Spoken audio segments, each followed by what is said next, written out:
At a time when many of us are obsessing over the upcoming American election, it may seem strange to talk about Torah, to talk about an old set of stories instead of the latest stories, the latest polling. But there are different ways of reading Torah. Some read it as a story of history, and some read it as insight into the present, and it's really supposed to be the latter, insight into the present. Case in point, this week we read the Tower of Babel. It doesn't mean that the actual way humanity divided into different languages was that 5,500 or so years ago, people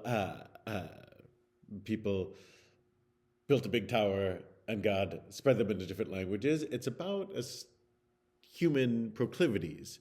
The story seems to be, it says, that everyone was of one language and of divrim achadim, of few words, and they decided to try to build a tower into the heavens, and we don't know why, but God says that this is wrong, the wrong thing to do, and destroys the tower, spreads the people across the globe, and gives them different languages.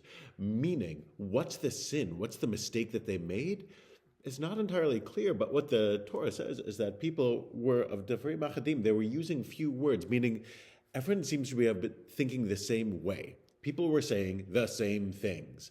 And the solution was for people to say different things, which is to say groupthink seems to have been the mistake.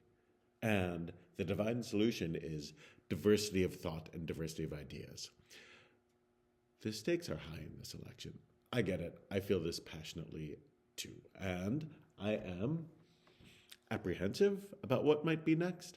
And it's important to know that diversity is part of the value that the Torah teaches us. Not everybody is supposed to think like us.